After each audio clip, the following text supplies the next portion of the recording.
acompanhando o segundo dia do Festival Internacional do Livro Esportivo, recebendo escritores de livros sobre esporte. É hora de Redação Philly. Você já sabe, jornalista conversando com jornalista escritor.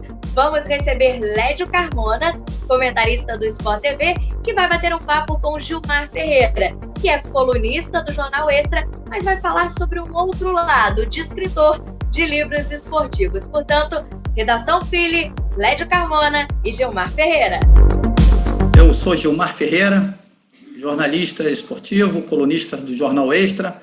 Estou aqui para bater um papo, trocar umas ideias com o jornalista Lédio Carmona, meu amigo, profissional há mais de 30 anos, com vasta passagem nas principais empresas de jornalismo do país.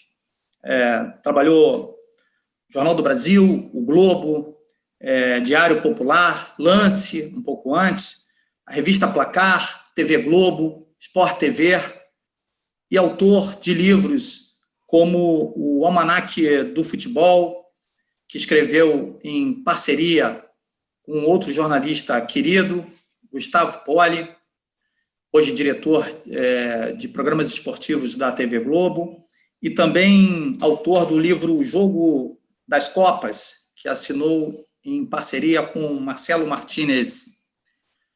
Lédio Carmona, muito boa tarde. Prazer estar com você aqui. Primeiro de tudo, agradecer aos organizadores do FILE, né? O FILE, né? Vamos falar em português, né? FILE, Festival Internacional do Livro Esportivo, um segmento que vem crescendo muito no Brasil, com vários autores se dedicando às obras do segmento esportivo, não apenas do futebol, dos esportes olímpicos, e a gente fala com muito carinho, com muito prazer desse tema, porque incentivar a cultura, incentivar a leitura nunca é demais. Lédio, queria que, primeiramente, você falasse um pouco do início da sua carreira, da sua trajetória até aqui, e do seu prazer em se dedicar aos livros esportivos. Boa tarde. E aí, Gil, boa tarde aos amigos da Philly, né? Vida longa para a Philly, que é uma ótima iniciativa, é muito legal poder participar, poder colaborar com essa iniciativa. Pô, Gilmar, eu costumo dizer, né? Eu já devo ter te falado isso algumas vezes. Minha carreira é metade no impresso, metade na televisão, né? Praticamente certinho. De 86 para 2000, nos jornais e nas revistas, e de 2000 para cá, 2020, é até mais tempo, né? Televisão totalmente por acaso. Na verdade, tudo foi meio por acaso na minha carreira, né? Que, na verdade, eu queria trabalhar em rádio, né? E nunca trabalhei. Eu sempre queria ser radialista e virei jornalista de impresso, depois comentarista de televisão. E nunca quis ser chefe, fui chefe, enfim, tudo que eu projetei não aconteceu, tudo que eu não projetei aconteceu. Foi tudo meio esquisito na minha vida, mas foi legal também, não foi? Mas então, o que te motivou lá no início? O que deu start na sua cabeça? Falar, vou ser jornalista. Tem alguma razão? Tem algo que te motivou especialmente a isso? Cara, o que me motivou foi o futebol, mas mais do que o futebol, o rádio. Eu queria trabalhar com o rádio, porque eu passava o dia ouvindo rádio. Quando eu descobri o futebol, eu descobri o rádio. Um veio junto com o outro, abraçado com o outro. Eu até hoje eu não sei se eu gosto mais de futebol ou se eu gosto mais de rádio. Ainda mais o rádio da nossa época, né? Que a gente fala praticamente todos os dias, né? A rádio do nosso amigo Edson Mauro, que colabora com essa iniciativa também, né? Um dos líderes, um dos precursores. E aí eu descobri, como eu não ia jogar bola mesmo, eu era péssimo, eu falei, cara, eu tenho que trabalhar com rádio, eu tenho que ser um trepidante, tem que ser um repórter, eu não queria ser um narrador, não achava que tinha condição de ser um narrador, e jamais pensei em ser comentarista na vida. Eu quero ser um Loureiro Neto, que era meu ídolo, quero ser um Kleber, quero ser um Ronaldo, quero ser um Heraldo. Mas, na verdade, eu sempre falava que queria ser o Loureiro, porque eu dizia até que meu médico, meu urologista em Niterói, que eu tinha cálculo renal, era a cara do Loureiro Neto. Até isso, minha mãe falava uma coisa meio psicológica da minha parte, dizia que meu médico era a cara do Loureiro. Mas, enfim... E não trabalhei em rádio, nunca rolou, nunca rolou. E fui para a faculdade, fiz jornalismo e arrumei um estágio ainda no meio da faculdade no Jornal do Brasil. Naquela época ainda não tinha prova, não tinha nada de estágio como tem hoje. Hoje é muito mais concorrido você entrar. Naquela época você entrava na cara dura, né? Você entrava duro, não ganhava nada, entrava na cara dura, batia na porta, pedia, e se desse sorte, entrava. Eu ainda tive um empurrão, um amigo meu, o Mauro Ventura, o pai era o Zuenir, que trabalhava na redação. Fui lá, o Zuenir me indicou ao João Máximo, eu cheguei no João Máximo, você aceita trabalhar sem de graça? Aceito. Trabalhei 2 anos e meio de graça e fui percorrendo meu caminho em jornal. Entrei no jornal, não sabia escrever nada, aprendi a escrever. Para mim, foi a melhor faculdade que eu tive, foi a do Jornal do Brasil, onde você também trabalhou. Aí comecei a pular. Naquela época, o mercado era melhor, né? Então, fui para Placar, depois eu voltei para o JB, do JB voltei para Placar, aí fui para o Globo. E aí a carreira não parou mais. Já de São Paulo, aí entrei para a televisão e estou lá até hoje. E de onde surgiu a ideia do almanaque, né? O almanaque, a palavra, o termo em si, ele tem um tom lúcido, né? um tom de fantasia, assim, que mistura informação com uma parte gostosa dos álbuns, aquela coisa lúdica, né, de você reunir informações e para estar sempre consultando.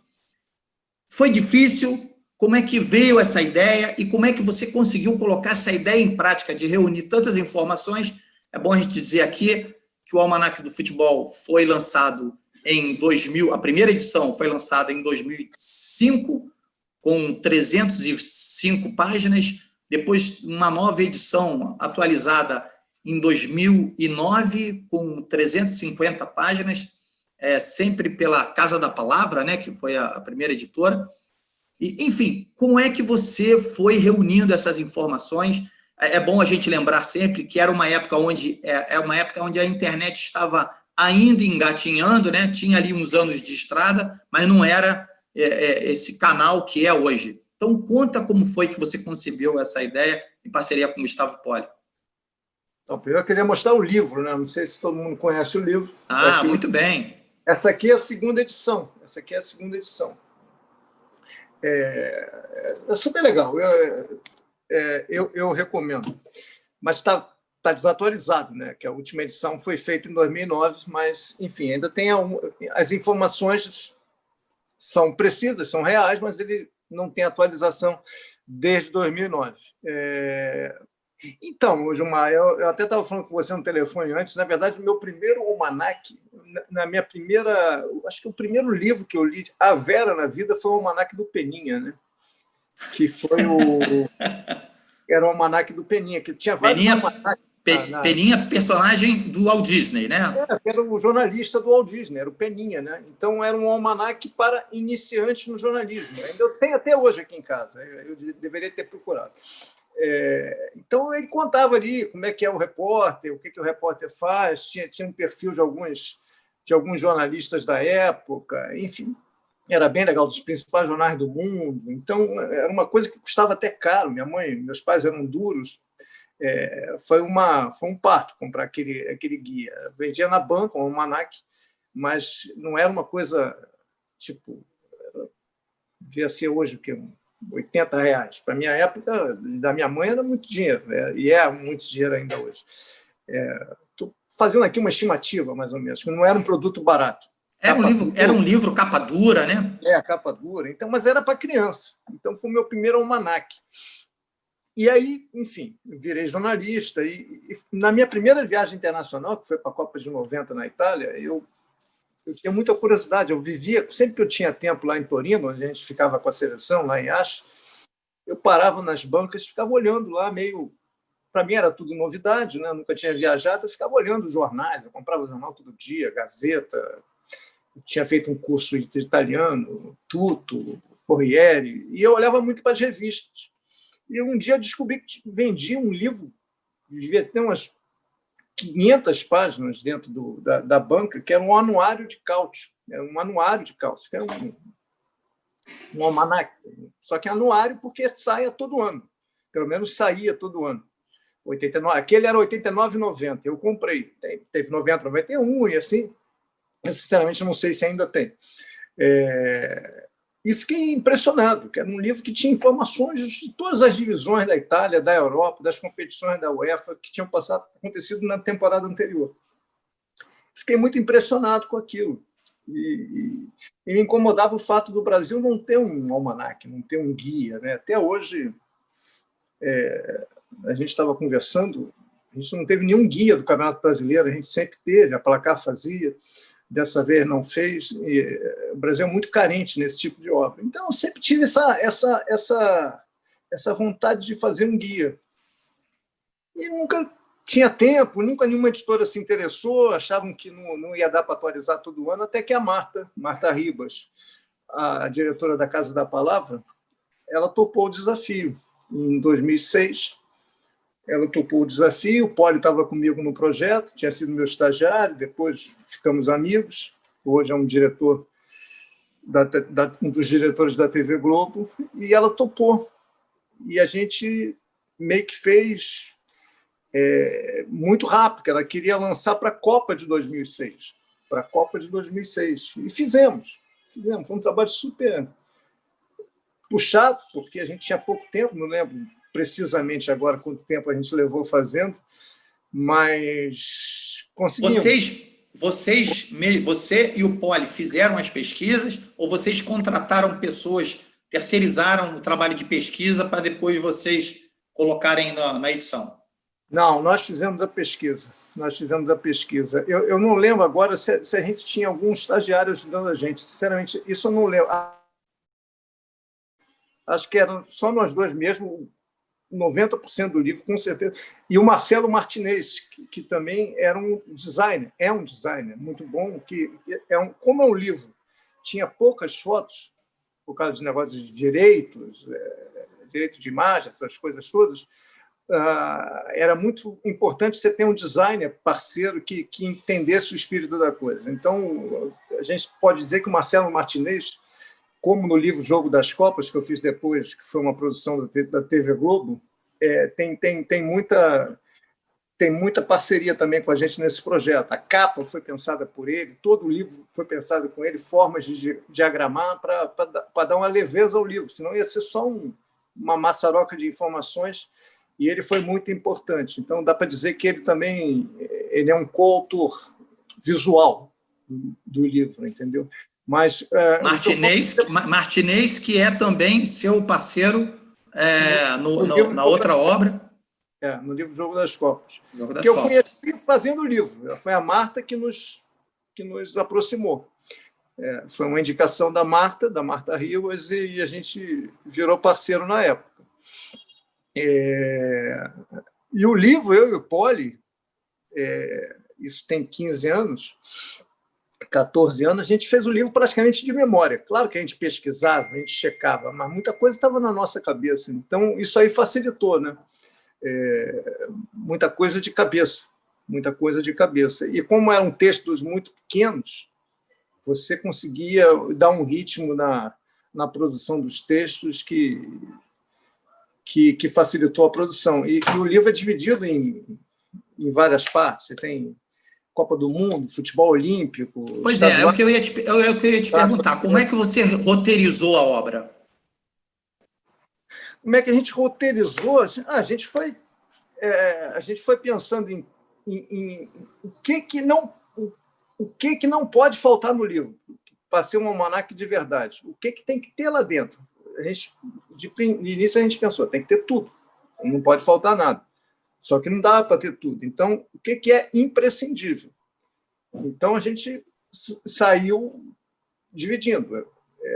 Copa do Mundo, Copa América, futebol olímpico, futebol feminino, estádios, árbitros, regras, marketing e jornalismo, radialistas, enfim. E dividimos isso. Você faz essa parte, eu faço a outra, e dividimos ali metade para cada um do livro.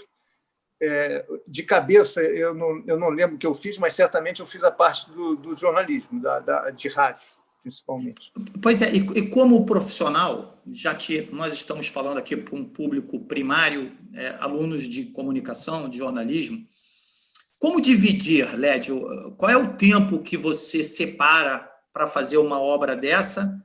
Porque você, evidentemente, nesse tempo aí, você estava no mercado, você estava trabalhando, você tinha um emprego, você tinha coberturas para fazer, reportagens. E qual é o tempo que você dedica à execução dessas tarefas? Madrugada? Não, essa fase aí era uma fase que eu estava entrando na TV. Eu já tinha... Espera aí, vamos lá. Eu entrei na TV Globo em junho de 2000 para ser produtor olímpico na Olimpíada de Sydney. Eu não fui, mas fiquei aqui, mas eu era responsável por produções olímpicas. Depois eu virei chefe de reportagem da Globo, fiquei lá até 2003, não fazia vídeo, eu cuidava da chefia de reportagem. Aí, em 2003, no fim de 2003, eu pedi demissão. Fui trabalhar como assessor de imprensa, não deu muito certo, e logo entrei para o Sport TV, como assessor de imprensa. E daí para comentarista foi um pulo, uma coisa meio inesperada, que eu não queria, mas me convenceram. Só que eu não era um comentarista como eu era hoje. Eu era meio um freela. Eu comentava por empreitado. Me chamavam, vem aqui, comenta esse jogo. Enfim, eu só fui contratado mesmo a Vera em 2007. Então não tinha muito tempo de sobra, porque eu comentava muito jogo do Campeonato Francês, mas eu não tinha uma rotina. Então eu conseguia equilibrar os jogos. Eu praticamente não fazia programas, eu só fazia jogos com a produção do livro. Acho que para o Poli foi mais difícil, porque ele já trabalhava na TV Globo. Ele continuava na TV Globo na função já de chefia. Ele tinha menos tempo que eu. Eu conseguia equilibrar mais meu tempo entre jogos, principalmente o Campeonato Francês, e a produção do livro. Se fosse hoje, eu não conseguiria fazer. Hoje eu tenho muito mais trabalho, muito mais demanda na televisão. A responsabilidade é outra. Eu estava muito novo ainda na televisão. Era meio que, dá para dizer, em 2005, um comentarista júnior, né? Que você só fazia jogos do Campeonato Francês. Eu estava meio que em treinamento, né, para ser comentarista. Então, o tempo foi muito curto, mas deu para concentrar e fechar a tempo. Depois, na segunda edição, a gente teve que atualizar tudo de novo, aí foi até mais difícil, foi mais complicado, porque o tempo era menor. Pois é, mas aí, falando ainda da primeira edição, quando você se propõe fazer um almanaque, evidentemente, você tem que se debruçar sobre coisas de um passado que você não viveu, de uma época que você não viveu. Nesse trabalho, tirando aquilo que você já tinha na memória, o pouco que você fez de pesquisa, você se deparou com alguma coisa que tenha te surpreendido, que tenha trazido para você um deslumbramento? Falou, pô, não sabia que era tudo isso, ou, enfim, não sabia que esse astro tinha esse tamanho, essa grandeza. O que mais te chama, hoje, quando você olha para o almanaque, o que mais te chama atenção? Um personagem, um fato?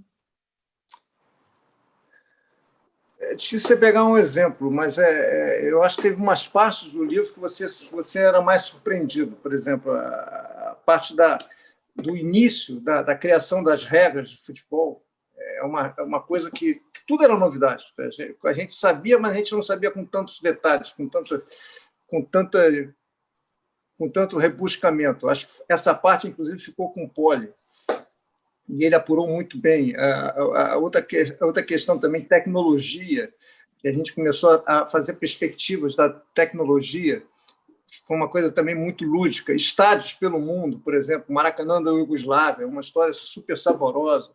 E a gente, em alguns momentos, a gente meio que ficava meio impressionado com as histórias que a gente ia descobrindo, que hoje são muito mais claras, muito mais... E a gente, até por dever, a gente tem que checar tudo, mas algumas coisas, pela memória, a gente não precisava checar, algumas a gente precisava checar. Então, foi muito legal. As partes mais legais, evidentemente, eram uma das coisas que a gente tinha que apurar, que a gente tinha que mexer mais, checar, era novidade para a gente. Que muita coisa do almanac não era novidade para a gente. A gente tinha que... Era só Ctrl-V na cabeça, Ctrl-V no papel e pronto. Agora, as novidades eram o que me chamava a atenção. Agora, o grande desespero do livro, no final de tudo, você escrever no almanac, é você terminar o almanac, a editora, a Marta, falar assim, está indo rodar hoje, e você olhar para o Poli olhar para você e falar, cara, será que não tem nada errado? Porque não adianta você fazer um almanac com erro, né? Entendeu? Cara, aí eu falei, pô, você vai revisar as 300 páginas agora? Porra, vamos rezar, né, cara? Não tinha nada errado. Mas, cara, é um desespero você fazer um almanac e depois começar a pensar, pô, será que... Aí eu olhava toda hora uma página de alguma coisa para ver se estava errado. E estava certo. Falei, cara, acho que está tudo certo. E como ninguém reclamou até agora, acho que está tudo certo. Pois é, porque o grande barato dos almanacs, pelo menos é assim que eu vejo, assim, é que o almanac, ele não é uma obra de ficção, mas, ao mesmo tempo, como ele retrata coisas de uma época que você não viveu, ele te permite viajar naquele cenário, né, que o autor o descreve. Então, por isso que eu digo que o almanac, ele mistura lucidez e uma parte lúdica, né, porque ele permite que você crie, você, leitor, no caso, que você crie em cima daquilo, né? Então... E a memória, Gilmar, a memória é muito traiçoeira, né, cara? Por exemplo, eu sempre conto essa história para o PVC, e o PVC adora contar essa história também. O vascaíno adora dizer que a volta do Roberto foi contra o Corinthians no Maracanã. Não foi. Não foi. O Roberto jogou 3 dias antes em Salvador. E o Vasco ganhou do Vitória de 5-0. Senão foi um negócio muito mal feito, né? Devia ter voltado contra o Corinthians. Olha, eu mesmo eu mesmo já tinha esse fato, já tinha desaparecido da minha cabeça. Mas voltou, entendeu? Aí tipo, você tem a memória afetiva, só que não é assim que funciona. Por conta dos 5 gols no jogo do Maracanã, acabaram apagando a reestreia, digamos assim, oficial dele. Foi contra quem?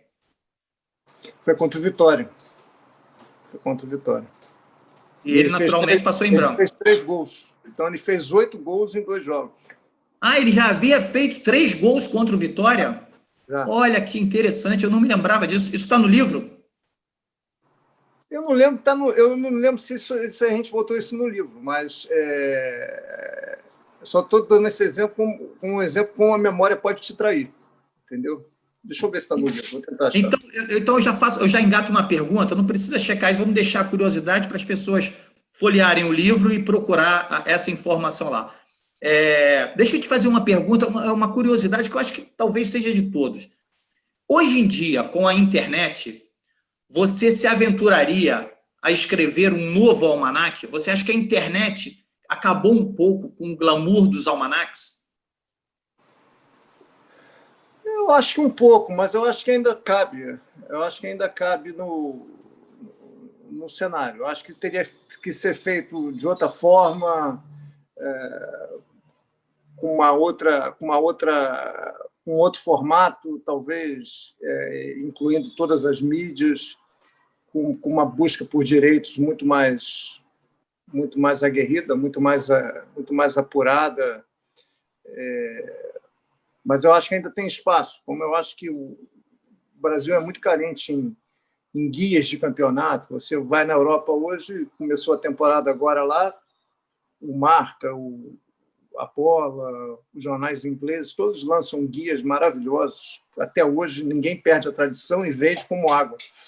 E se você, então, engatando já nessa pergunta, você acha que se você fosse escrever um livro, agora eu sou um editor, eu sou um publisher, eu contrato você para você escrever um livro. Eu quero ter um livro teu, Lédio. Eu quero bancar esse livro. Que personagem ou que tema você escolheria?